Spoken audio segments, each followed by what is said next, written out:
Hey everyone, this is Jackie at the Studio for Art and Craft in Cobleskill, New York. And we are back with a new dot mandala design that I call the Snowflake. Seems like the right time for that. Now this particular example is on a black plate.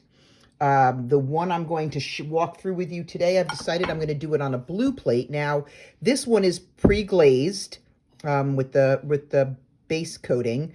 And it looks like it's a bright blue, but it's actually a very dark blue once it gets fired. It definitely throws people off that way when you receive it. But when you get your kit and it comes with the photo, you'll see that it's on a dark blue plate. That said, if you prefer it on a black plate, you can request a black plate. So what else comes with your kit? You're going to get your tool, right? Remember your dotting tool. You'll either you have one or you'll be able to purchase one. It has 8 tips, starting with tip number 1, which is the smallest tip, and it goes all the way around to tip number 8, which is the biggest one. You'll have that. You'll have your glazes, which will come in little containers that you'll open up. I've already poured mine into a palette because that's what I have here at my workstation. And you'll have a paper placemat that you'll put yours on. What's nice about that is you can lift up the paper placemat and turn it to turn your plate and not have to touch the plate so much. For me, I have a spinner, so I don't use the paper placemat because I have those kinds of fancy tools. I mean, you could use any kind of a Lazy Susan or something like that. I use a pottery banding wheel because I own them, but frankly, it's kind of expensive for just turning a plate. So I find that I use the paper placemats forever until one day it dawned on me I could use a wheel. And then you have a paper towel that came with your kit, and that should be slightly damp because that's what you'll use to clean off your tips. Once you dip and you dot or what have you, you'll be able to clean that off with your paper towel. It's really all there is for background instructions. This is very much a dip and dot design, so we're going to jump into it. Your glazes may have letters on them like A, B, C, or 1, 2, or numbers 1, 2, 3. If they have the color numbers on them, I'm going to refer to them, or the names of the colors, I'll refer to them just to make sure we get it right. But I do try to remember when I pack them just to put them in the order that you're going to use them. So we're going to start with white, which should be your first one, either A or 1, or it's called white. Brilliant. We're going to use tip number 8. And we're just going to dip. This is a very simple thing, the dipping and the dotting. You simply dip, okay? And we're going to put a dot right on the center. Dip and dot. Doesn't get any fancier than that. Now I'm going to wipe that off. I'm using a sponge because that's, again, what I happen to have. But you've got a damp paper towel. Not too damp, just enough to take the paint off. We don't really want to make the tip wet because it affects how the glaze will stick to it. But mostly I just wanted you to get your feet wet, or in this case, get your plate wet and have your first dot on there. So once you've done that, we're now going to go down to tip number 3, and also with white, and we're going to put a dot on the circle that goes around it at where the longer rays, I should have said this in the beginning, right? There's longer rays on your plate and shorter rays. So it's every other one, long, short, you get it. So I'm going to take my number 3. I'm just going to go right here so it lines up with the long ray. Then I'm going to turn it and do it again. And I'm going to work my way all the way around. Simple dip and dot. You can control how much glaze you get on your paint 2 ways. One is by how deeply you dip it. The other is how long you hold it down on the surface. I typically will start by not holding it down for very long because one of my little basic rules of dotting is or painting in general, you can always add more, you can't add less. So that's what I do is I start. If I like the size of it, then I simulate that. I do the same thing. I repeat it over and over. If I didn't get enough, then I can hold it down longer to get the size dot that I want. But it's not like always number 3 is always the same regardless of color, because different glazes have different viscosities, okay? So the different sort of thicknesses. So this white that we're using to start with is a fairly thin, And so you'll get a bigger dot out of the same dip. So I'm just sharing that as, exciting inside information for you. I know. Whew, changes your life. I have that effect on people. All right, so now what we're going to do is we're going to put down a small dot, or not a small dot. We're going to go next actually to another large dot. So we did 3. Now we're going to go up to tip 4, and we're going to go with the second color, which is a light blue. In fact, it can be hard to tell the difference. You have to look at them side by side. The light blue and the white are very similar looking, partially because the manufacturer puts a tiny bit of blue dye in the white so that if you're painting on a white background, which is common, you can see it. But when you have them side by side, you really can tell the difference. And anyway, what we're going to do is what I will call triangulate, okay, which means we're going to put a dot in between. I'm going to put it down, and then I'm going to show you what I did with a pointer. So I went halfway between the edge of the ray and the dots I put down so that the one I put down makes a nice triangle shape. All right, and we're going to keep twirling around with dot 4 and the light blue, and that's what I'm going to do all the way around. I'm actually going to go this way because that's just the way I am. I'm very left-handed. So one of the key things about that to remember is that you always want to, I'm left-handed, so I'm going to typically paint, if you will, on the left side of my plate. So one of the many reasons why I turn it around, because I don't, otherwise I will stick my hand in fresh paint, in case you want to know how that turns out. So this way I don't have to worry about that.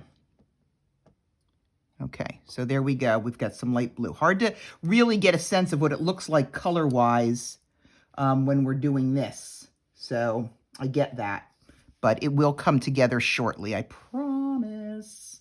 All right, and now what we're going to do is we're going to do the same thing. We're going to use the same tip, and we're going to triangulate again, and this triangle then should be right at the base of where the in-between ray is. So that made sense, right? We had these two here. So this one's going to go right up here. You definitely want to allow space around this one, okay?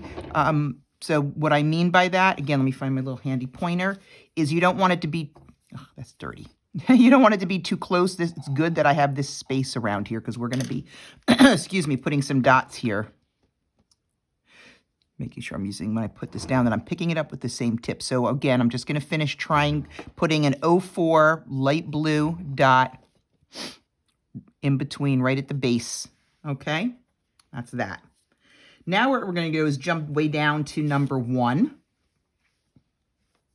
And we're going to go back to our white, our first color, number 1 there. And we're going to put a dot right at the top on the outside, and then without redipping, I'm going to go around that dot. So what you'll see happens when you do that, I think you can see it here, is that each of the dots gets successively smaller as you go around. Now, I don't have enough glaze on my dotter to get this last dot to show up, so I very lightly dip it again because I don't want this dot to be big. I want it to be small. Sometimes that'll happen. You'll run out of glaze. So I'm coming to the next one. 1, 2. Usually it's 5 all the way around. Then a very light one because I don't want the second dot to be as big as the first one. 1, 2, 3, 4. That's typically how it's. You should actually be 3. So here's what I want to say. 1. I put 1 at the top and then 1, 2, 3, and 1 at the bottom. And therefore, if I'm not doing the top and the bottom again, I should have 1, 2, 3 all the way around. Okay, 1 at the top, then 1, 2, 3, and 1 at the bottom. Dip again lightly. 1, 2, 3. Okay. Now, one of the things that people often will ask is, I don't have this, what happens if I don't have the same number of dots around every big dot? And I will say nothing happens. It's not a big deal. One of the nice things about this technique is that you're going for the overall effect. And unless you're way off, like you have 6 around one of them and then 2, which you can't do because it's too small, but, a significant difference, you will never notice it because of the way the whole design kind of works together. So that's just not the hill to die on, not something to really worry about. More importantly, I think, is to kind of make sure you have your dots, the size and the proportion. I mean, if you look at this, even as this design is just starting, it's not really obvious how many dots are around each one. Okay, so now you've got that going. The nice thing about doing this on video is you can just, if you're not at the same place I am, you could just pause me and pick me up again when you're done. I'll use that as a chance to get a sip of tea. Okay, so now that we have those done, what we're going to do is we're going to do sort of the same thing, okay, on the ray in between. So we're going to put a dot here, and then we're going to go around it. All right, so we're going to do that again with the number 4 tip and the light blue, the second one. It's kind of in between, leaving enough room to get around the sides, but not so much room that we're going to run out of space to do our whole design. So mine is just, as I like to call it, a little bit higher than the dots that it's between. I'm going to put my last dot down and then show you what I mean with my pointer. Okay, so this dot is just kind of, the middle of it is at the same height as the top of these. And then I'm going to do number 1 in the white, tip 1 with the white again, and go around each one of these.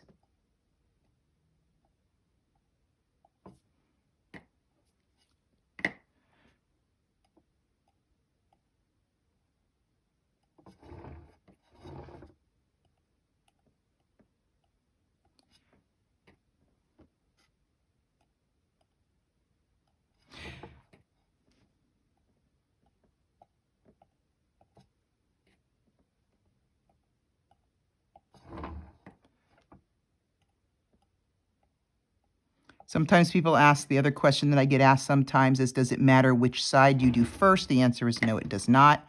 Again, probably because I'm left-handed, I tend to go down the left side first. But a lot of times, like if I'm working upside down, I'll be doing the right side first, because this is going to sound weird. Like this one, the right is actually on my left. So it doesn't really make a difference at all. I also don't worry at this stage if I have any, what I want to call them, dots that got away from me. Like sometimes the glaze will splash a little bit, and you're like, oh no, a mistake. I'm not saying it's not a mistake, don't get me wrong, but it's best to clean up mistakes at the end rather than to try to clean up a mistake, if you will, of wet glaze. It's way better to do it when the glaze is dry, and I will try my best to remember to explain to you that to you on how to do it. But basically, in case I forget, because I do sometimes forget, you're going to take anything, any kind of a sharp, and the paint has to be super dry, not almost dry, really dry. Anything with a sharp edge. It could be a nail file, a knife, a toothpick. I have just my little, this is a nail tool. And you're just going to basically gently scrape the paint. What you want to do is make sure you don't go through the base coat. If you do, for some reason, go through the base coat, no stress, just remember to tell us when you drop off your plate so we can patch it for you before it gets fired. All right, so now you've got your second set of dots done, and now we're going to do something. We're going to go back to the spoke or the ray in between. We're going to make a V. Okay, with our using our number 2 and the white again. And to make that V, we're going to put a dot and then put 1 on each side and 1 on each side. Voila, V. Okay, so center, 1 on each side and 1 on each side. What you'll notice is I'm not redipping. It's okay. What I'd want is for the dots to be a little bit smaller as we go out. What I'm doing is I'm not just doing 1, 2, 3, 1, 2. I'm just trying to think how to count here. I'm doing one on the right, one on the left, one on the right, one on the left, so that they're more similarly sized. You don't have one side with, larger dots and one side with smaller dots. Okay.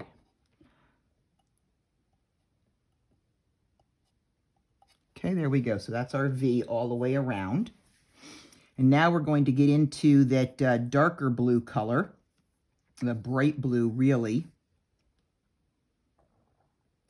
And we're going to start with tip number 6 on this one. Now, I will tell you that usually this color blue is fairly thin. So go lightly the first time. I said I'm going to use tip 6. And for safety's sake, I'm not going to start too close to the V. And I'm going to put 1, 2, 3. Okay, so that's how I get 3 that go up in a row like that. I'm just going to go 1, 2, 3. So I feel like I was right to allow some space before that first one, because number 1, when you first splash down, if you will, your tip has the most glaze on it. But number 2, I really didn't want it to mush into the white. If you find that you went too close, just let it dry and clean it up later. Okay.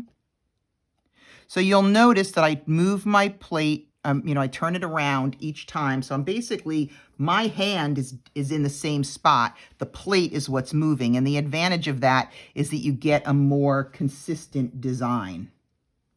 So after you do that, what we're going to do is we're then going to take our purple color, and we're going to take tip 3, and you're going to add a couple of dots, 3 more dots at the end of all of that. So this is what I mean. You're going to go 1, 2, 3. Okay, that's pink, Jackie. Hardest part for me is paying attention to my color and making sure I'm using the right colors. Also, I've done this before where I've done all purples and pinks look really similar when they're wet, before they're fired. In fact, once they dry, if you're looking at a plate, I have some designs I've done all in purples and pinks, and it really looks just about like I've done them in all the same colors. So just keeping track and making sure that I'm not dipping in the wrong color is like a critical part of the game here. All right, so now we've got that done. Now what we're going to do is we're going to go back and do a little bit of a V between those two colors. So I'm actually just going to use my tip. I'm going to use tip 1 because the white is so with the white, and I'm just going to do a 1, 2 on that side. I'm actually going to dip again. Okay. So this is what I'm going to do is I'm going to come between the two on the outside and put a little 2-point V. It's not really a V at all, but in my brain it is. And there you go. I don't know what you want to call it. A diagonal line, which does not have as much pizzazz as saying V. Coming out on each side.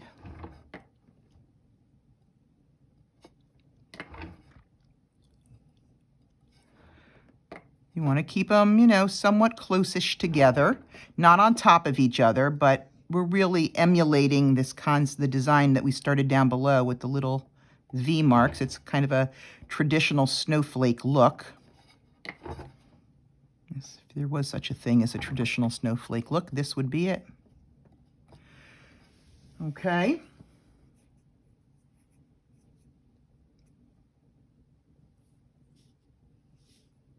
And now what we're going to do is we're actually going to use our last color on this line.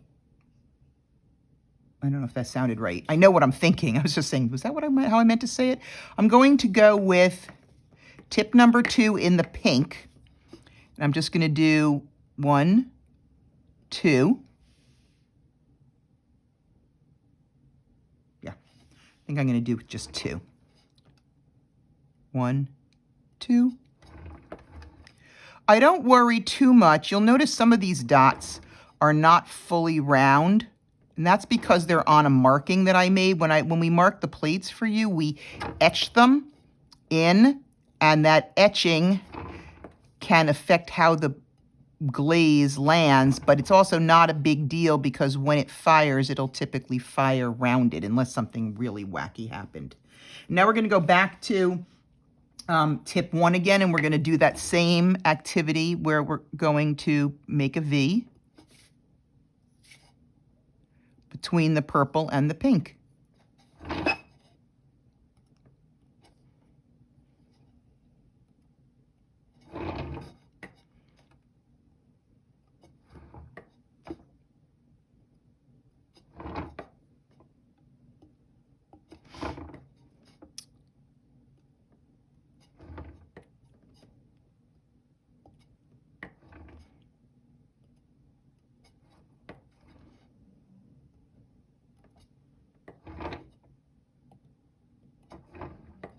Okay.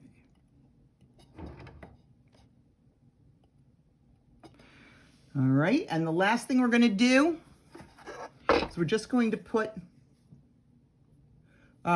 using tip number 1, same tip, same color, the white, we're just going to do 3 dots above it. And if you wanted to, you could, while you're here, we're going to put the same V there. So if you want to just do one at a time like this, you can. So I'm going to do 1, 2, 3, and then dip again and put my V. My arms. What do you want to call them? I'm open for suggestions. 1, 2, 3. Dip 2 to the right. Dip 2 to the left. Just like learning a new dance step, you know? That's what I think. 1, 2, 3. Dip 2 to the right. Dip 2 to the left. 3, 2, 1. Yes, this is my version of livening it up a little bit. Okay.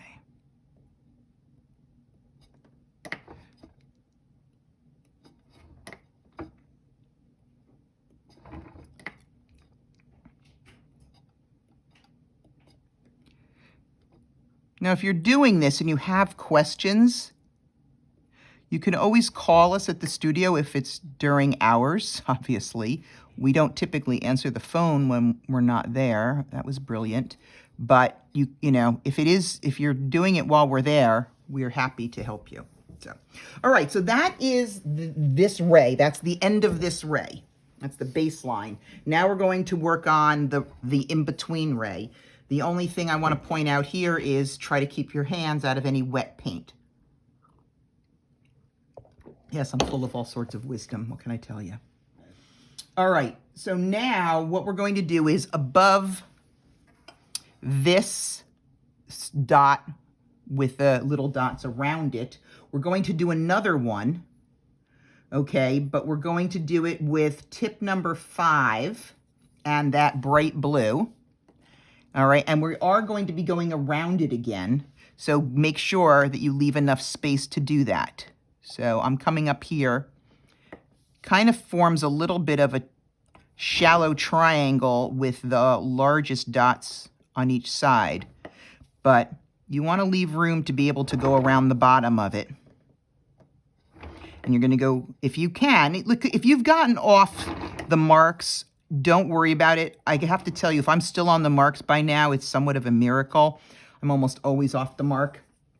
So, you know, not the hill I'm going to die on, not the thing I'm going to worry about. Just always try to stay centered. Bring yourself back to center, you know, slowly if you can.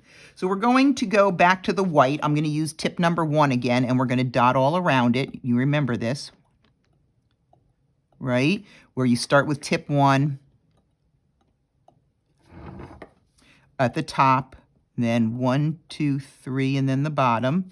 And therefore, on the other side, you're going to have the 3 on the side, or something close to that, Depends on how you dot. Everybody dots differently. It's one of the fun things I find about teaching these classes in person.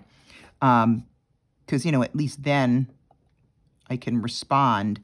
But in this case, sometimes you'll have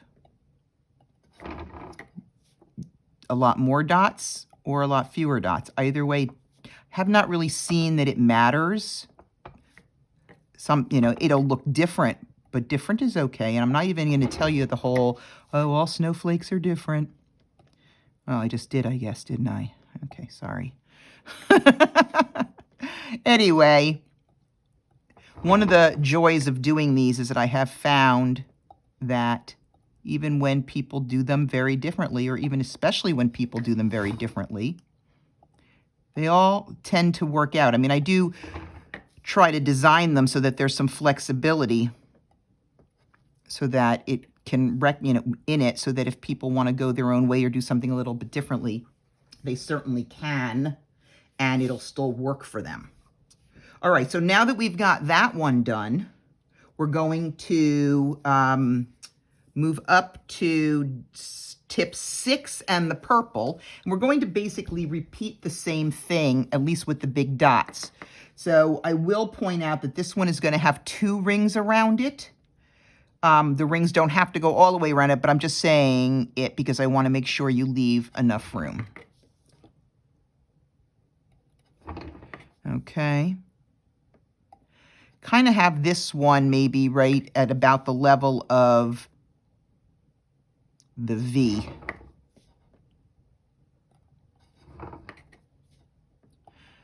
Just to give you where mine is anyway. I know I hate to tell you that because yours could be so different and be perfectly fine. And the last thing I want is you to think yours is wrong because it doesn't look just like mine. Now I'm actually going to go around these with tip 1 again, but I'm going to do it with the purple.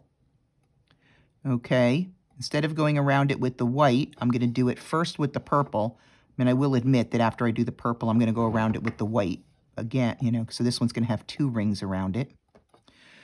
But to start with, I'm going to purple this one up a little more.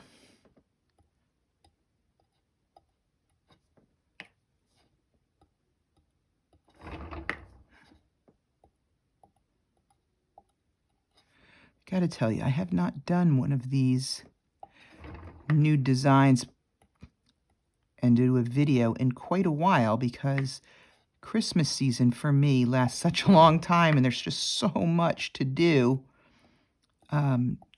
If I want people to be able to create for Christmas the way they want to, there's certainly a lot of prep and follow through that happens. And I just had to just couldn't do it all.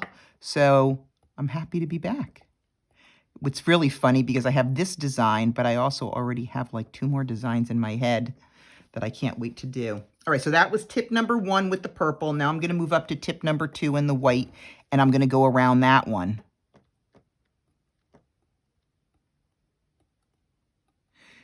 You don't have to have a tip on a dot, not a tip, a dot on the bottom on these. If it comes into the circle below, just let it go. Do not try to get too close. There's no real value in that. Okay, it'll kind of blend in. It's kind of how it's designed, okay? So it kind of, what do I want to say? The top dot from the blue below becomes almost your bottom dot on this circle.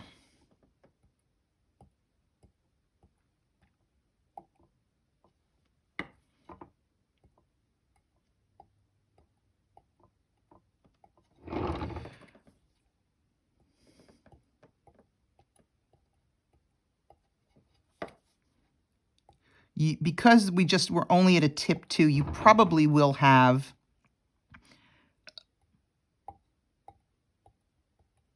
between 5 and 6 little dots because this is still a very, very small tip. So it'll be very dotty.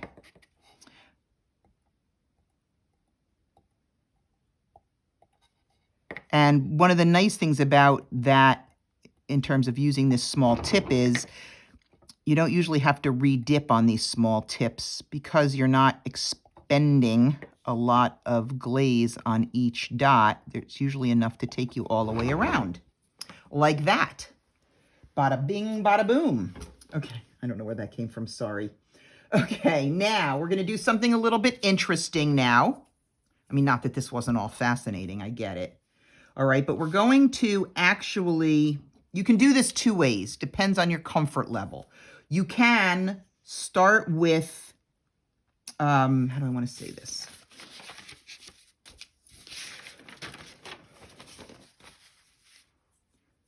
You can start with a larger tip and work your way in, or you can start with a smaller tip and work your way out. So here's what I'm trying to say. I'm going to start with tip number, I'm going to show you on this one, starting with the smaller tip and working your way out. So if I put a 4 at the top of that, we're not going to be going around this one, so it doesn't matter. Then I'm going to jump up to 5 and go above it. And then I'm going to jump up to 6 and go above that. Okay? So that's the safe way to do it. All right? If you're, so 4, then 5, then 6. The other option is if you're like, oh, I kind of get it. And if you don't want to have to do the individual dipping, you can start with the 6 up here and work your way in. It is a little riskier because you can run out of room. But I do that sometimes. I mean, not run out of room. Well, I do, but I mean, I sometimes will do it because I'd rather go dot, dot, dot. This one doesn't have a ton of, this is 16 rays on this one, but because it's in every other ray situation, you're only doing 8 of one thing. And so it's not like it gets so repetitive that, you know, you can't believe you're even existing anymore. So I think this is probably the safer way to go, is to build it up with the 4, 5, 6. Because look at that, I'm just about done already. So I just want to know, I want you to know that I'm somewhat practicing what I preach here. I do have a schmutz, the technical painting term, over here, and I am leaving it alone. Okay, I am not messing with it until I'm done. Okay, so now that we've got those 3, we're actually going to go around that with tip number 1. I think I'm going to tip number 2. I'm changing my mind. It's my prerogative. And we're going to circle that using tip. So we're going around the number 6 dot. Where's my pointer? Here it is. We're going to go around the 6 dot, but we're going to end it like before we get to the 5 dot. So you're not going to have one underneath. So we're going to go 2 above and then 1, 2, 3, 4. And then sometimes when I'm starting to get into larger tips, this one is sort of medium. When I go to the other side, if it's something that's like sort of thick, I'll go down a dot size, a tip size, so that I don't have my first dot be the same size as my top dot. I want this one, I'm going to show you in a second, I'm going to point for you. All right, I started with this one. I want this dot to be the same size as this one. So the easiest way is if I started this with a 2, was to make that one a 1. Now, I do that a lot, so I don't want to make it sound like I don't do it just because I do this a lot. For this pink, I've determined that it's a thin enough viscosity that I can control it by how hard I tap. But if you're not sure you can do that, feel free just to use both tips 1 and tip 2, or tip 2 and tip 1, I should say it backwards. Just to make sure you have that declining sizing.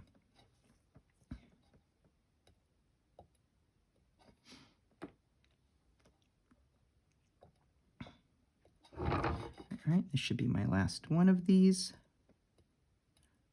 In the pink anyway, we're going to keep going with these. Just going to play around with some color. Okay, so there we go, is for our pink. And now we're going to go up to white. So we're going to go up to dot number 3, and we're going to go all the way around it with white.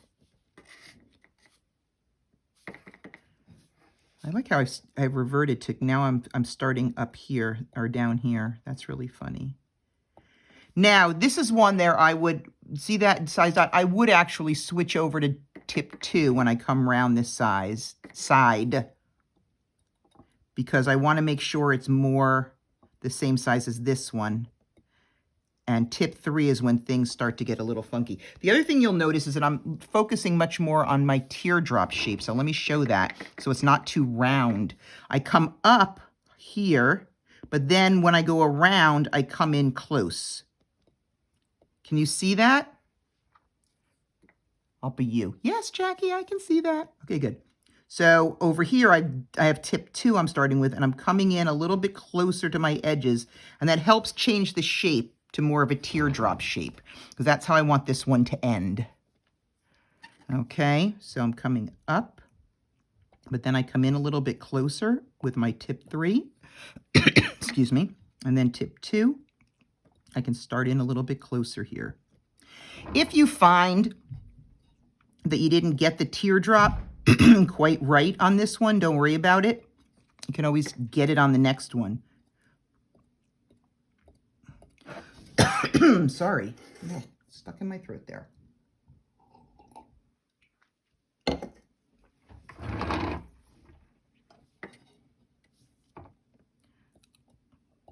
Come in nice and close.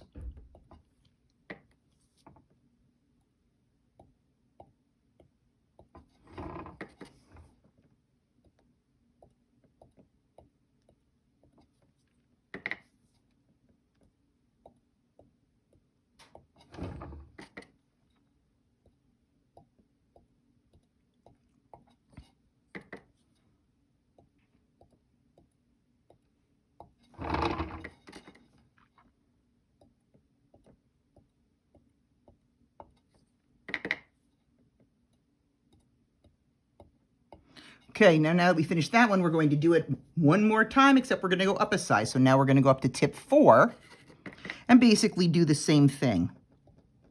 Now, what I start to be careful of at this point that I'm thinking about is that I'm starting to come up on the edge of the plate. So you want to keep that in mind.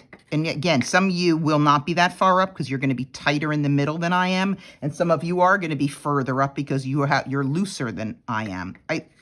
And some of you are going to be the same. Those are your 3 options. So just keep in mind that if that's the case, if you're pretty far up on this lip, let me finish this one with tip 3. I came down a size. Let me just finish this side, because then I'm going to show you what I do to deal with that. Okay, if that's the case, I might lift up my plate, because that way when I'm putting my dot down, my dot is perpendicular to the table, and so it's on a flatter surface. It's not on a slope. See how I'm acting that out with my hand? This means slope, this means flat. Okay, I want flat. You just have to hold it for the tiniest bit of time, just to let it set a little bit. And then after that, you're fine to go back on your way. All right, so just let it set.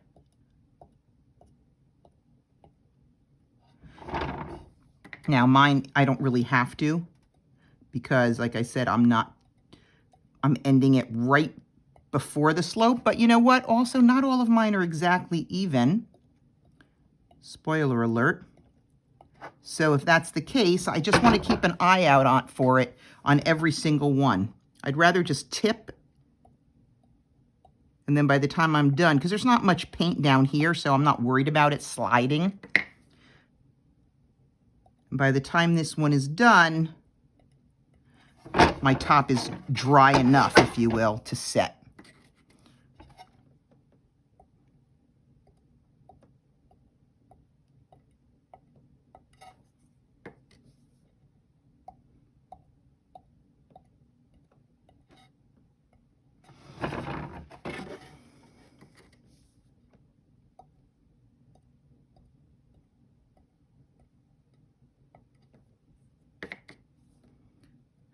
You're noticing, maybe if you're watching me, or if you're not watching me, you notice it.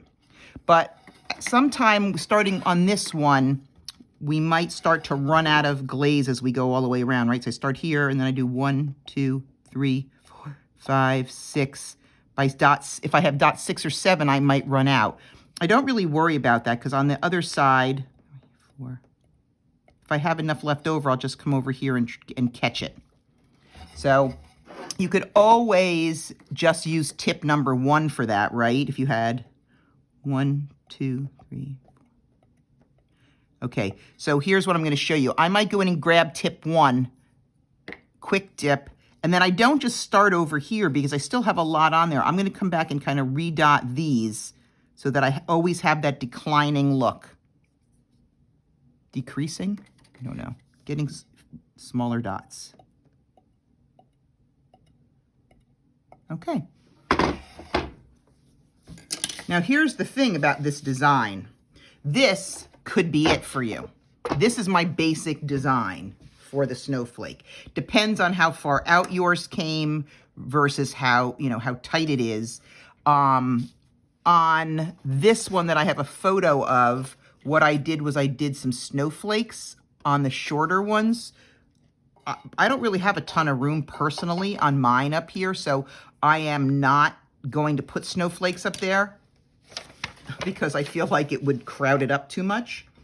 The other thing to see is on this black one. Let me see if you can see that. So that's too high. On this one, I did these little V's. But again, look at how different it is. Look how much space I have on this one between where that ended and the edge of the plate. Whereas here, it comes out pretty far. So I don't have a lot of space. So I'm going to leave mine alone, which doesn't mean you should leave yours alone. I'm just saying that's what I'm going to do with mine. The other thing you can do is you could just put a single dot. That's a very common thing that I do up at the top here on all the shorter ones. So, okay, I'll do it.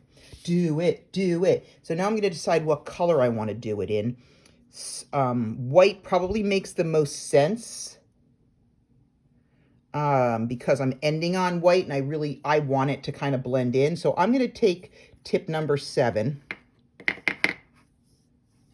and I'm going to just put a single dot, as I like to say, right there. And you got to bet that I am going to hold that one on, hold it like that for a second before I move on. Can usually do a couple of them because you can do, like, you can hold it so this is your flattest part and both of these are kind of flat. I'm keeping my eye on them to make sure they're not going anywhere. If I start to see that they get out of kilter, then I am suddenly in much less of a hurry. But the pottery, or what we call the bisque, absorbs enough of the water in the glaze pretty quickly that it starts to set the edges pretty fast. Okay, well, that's how I decided to end it. You're going to let everything dry. Ooh, look at me remembering to tell you that if you had something that you had to fix, I'm looking for something with an edge. Oh, do as I say, not as I do. Here's something with an edge. What do I have? I have a paintbrush or a little pokey thing. I don't really have any. I don't have any mistakes I made on this one. But if I did, I would not mess around any place over here where I still have wet paint. Only places where I have completely dry paint. I just might lightly scratch it out. And then blow. But that's the other reason why you want it to be completely dry. Because if I'm going to blow here, it could blow some of that white into my pink. And now I'm creating a bigger mess. But anyway, this is basically what we're doing.